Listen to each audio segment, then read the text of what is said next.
Buong Pilipinas na po nag-iimbestiga ng flood control project. Ang mastermind dyan, kung sino may hawak ng pondo at may control dun sa district engineer. Pero huwag ka magsasalita mo sa congressman, tatawagin ka sa Quadcom. Committee hearing na sila led by our good Senator Dante Marcoleta. Ngayon, nakikita po natin, mga congressman, mas matalino pa sa Supreme Court. Pangatlo, flood control project. Una, wala po sa atin yan ng una. Walang ganyan kalaki. Lumalabas sa 1.2, 1.7, 1.9 trillion pesos na raw ang lumabas na walang kwenta at puro maanomalya na ghost projects pa yung iba na flood control projects. 1.2 trillion. Unheard of po yun.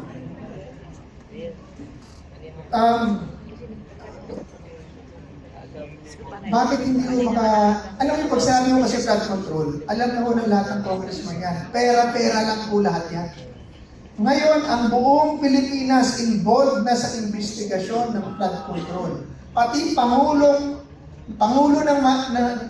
Marcos, Pangulo ng Pilipinas, nato na nag-check nung baha, flood control project. Ang Senado iimbestiga na ng proseso, ng kontrobersya. Ang Kongreso, ang taong bayan, ang all involved. Buong Pilipinas na po nag-iimbestiga ng flood control project. Nung may PACC lang ang gumagawa nun. And the rest can do what their job is. Meron tayong bill. Yung mga cabinet members noon, mga official, especially the cabinet members, because under direction po, direct direction po ni Presidente Duterte yan, can do positive things within their mandate. Secretary Art was doing bill all the way. Secretary Lambino was doing economic development all the way in Cagayan. Kasi meron mga opisina na nagbabantay. Alam niyo po, ito, walang biro ito. Tanungin niyo po ang customs. Pag dumating po kami doon noon, kalahati ng opisina uuwi sa takot. Walang biro po yan. Pag dumating ako doon, mahilig po kami sa PACC mag-alaga ng takot. Alam niyo, alaga ng takot? Yung tatakutin mo na tatakutin para hindi kumano masama. So, laging inaalagaan mo sa takot. Ang DPWH, ganyan din po yan. Kung meron man pong korupsyon noon, hindi ganito kalaki. Yan po ang puntos ko. Hindi po ganito kalaki.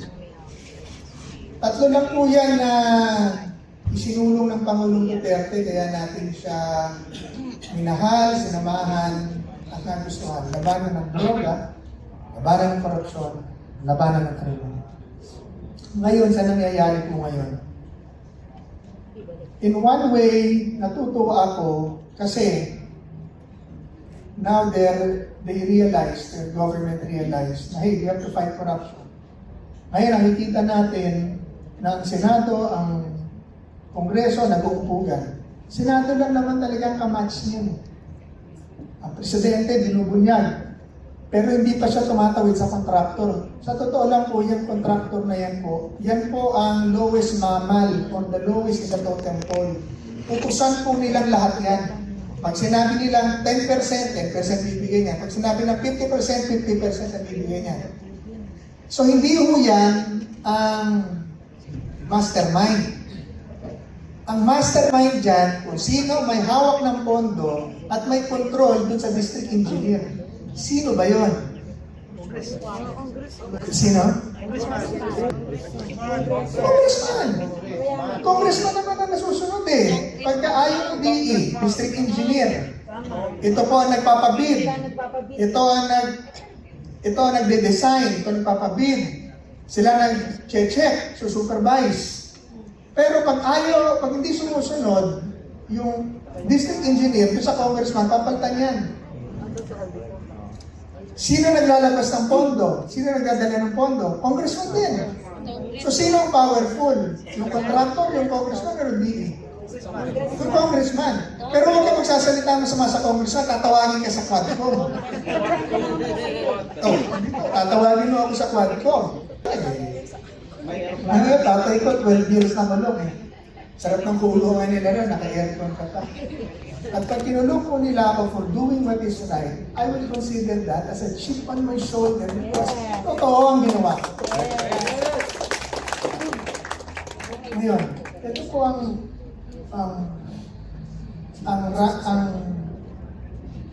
problema natin.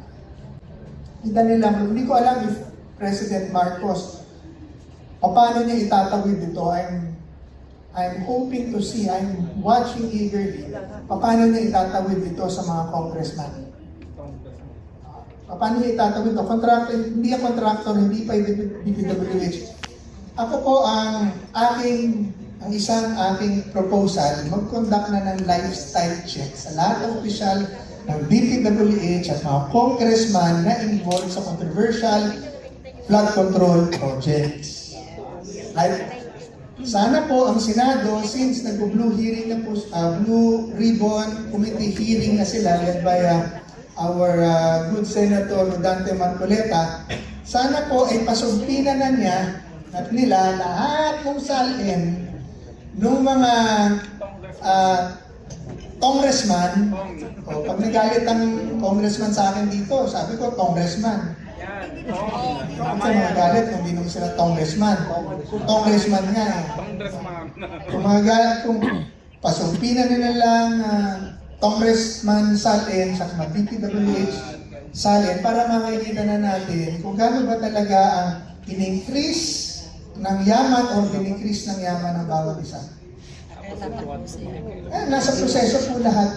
Para malaman muna natin.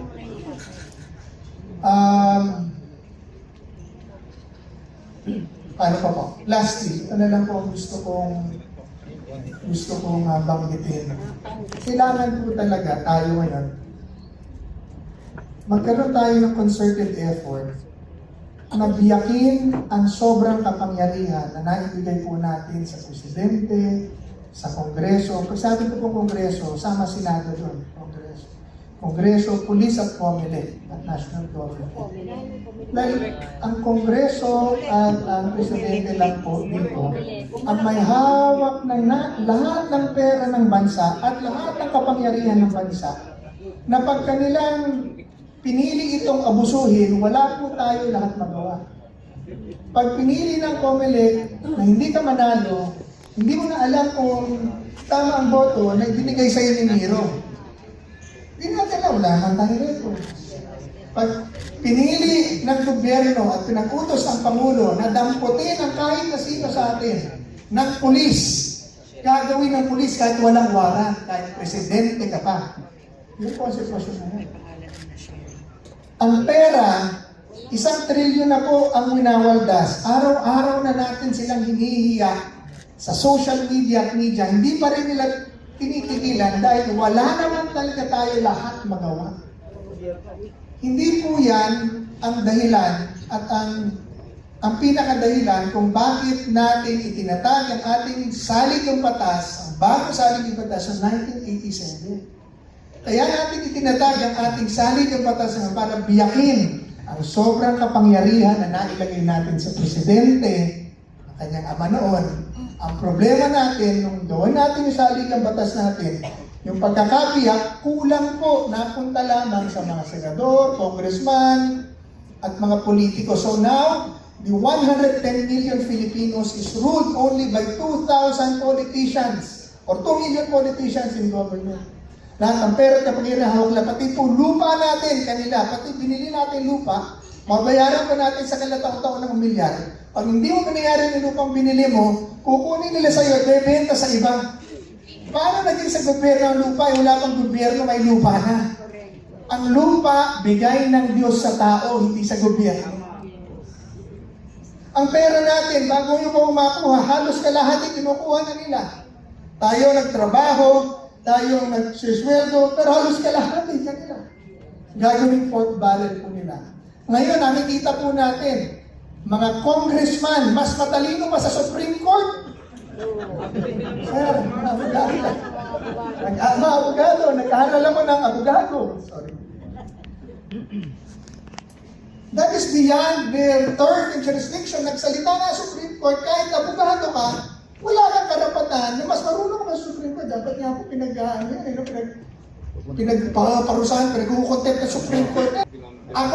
Ibig sabihin, kung sasabihin po nila na the sole jurisdiction and power to impeach an impeachable officer lies with Congress, the same thing that the Supreme Court can say, the sole power to interpret the law lies within the Supreme Court. Hindi mo pwede sabihin mali ako, kahit abogado ka, lalo na abogado ka. Pero ngayon po, wala na po yun. Ibig sabihin, wala na yung batas na yun. Kailangan nun natin itulak ang konsepto na itinulak ni Nene Pimentel, sinalo ni Rodi Duterte, itinuro sa atin noong 2016 ang federalismo muli sa ating bansa. Pagka ginawa po natin yan, mabibiyak ang pera at kapangyarihan ng national government. At lalakas po ang kapangyarihan ng local government para i-develop ang kanilang lugar. Dadami po ang trabaho sa Pilipino, dadami ang mga kumpanya na papasok, gaganda ang peace and order, mababawasan po ang korupsyon. So ang proposal ko po sa ating pamahalaan, na hindi niyo naman po ako dapat pansinin. Pero gusto ko lang sabihin dahil kalayaan kong magsalita. Kung hindi natin mababago pa ang sistema ng pamahalaan ngayon, pero ngayon, budget season, budget month na po ngayon. Pwede niyo na pong biyakin ang pondo at ibigay sa local government at patakbuhin ang Economic Development Council mula po sa barangay yan. Barangay Economic Development Council hanggang Local Development Council, paakyat po ng National Development Council para ang mga tao ang magsabi ng mga programa at proyektong kailangan nilang pondohan na dadalhin po sa City Council, dadalhin sa Congress ng Congressman at yun ang kanyang papupondohan. Para nasa Maynila ka, hindi ka pinibigyan ng fertilizer. Hindi ka pinabaha, pero pinibigyan ka ng flood control. Dahil ang programa nanggagaling po sa tao. Patakbuhin po nila yan, maraming problema sa korupsyon ng ating pong mababawasan. Then, the national government, the President, Senate, and Congress must oversee the implementation of these projects para pag meron mga local government officials na nag-corrupt na mga proyekto, patanggal nila, kasuhan nila, imbestigahan nila.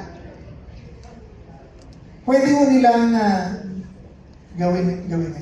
Last, I'm sorry, ito po talaga last. Paliliwanag ko lang po sa inyo. Yung ginagawa po nila ngayon, nung time po namin, hindi ko sinasabing mas magaling kami sa kanila. Mas magaling na kayo, sige na. Pero ito lang yung ginawa namin.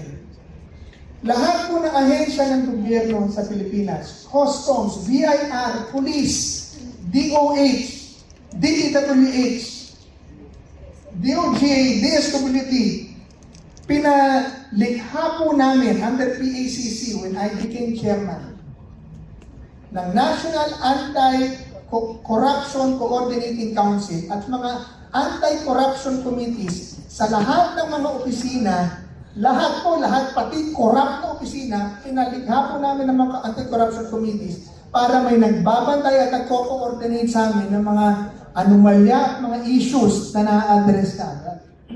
If they are really serious in fighting corruption this time, all they have to do is to reactivate the committees and the council that was already created by the PACC in 2021. Paltan na lang nila ang pangalan. Gawin lang po nila yan. Ngayon, hindi mo si President Marcos, ikot ang ikot. Puro Bulacan naman ang iniikot. Sana ito, mahirap po for the President. I know he's doing this for the country, di ba? Para gumanda ang grasa. Okay, fine. Pero to do this properly, efficiently, and like a government, activate nyo lamang po yung National Anti-Corruption Coordinating Council at pa-activate nyo po lahat ng mga anti-corruption committees at anti-red tape committees na nakatatag na po noon 2021 pa, sa lahat ng opisina ng gobyerno, makukuha nyo na po at kaagad. Siguro po, conservatively speaking, kalahating porsyento ng corruption sa Pilipinas, automatically, in 1 month, mapabawasan. Yan po ang aking maliit na huwag na niyong pansinin mungkahin. Thank you, Chairman Greco. Well, napakaganda yung kanilang mga opening statements. So, kanina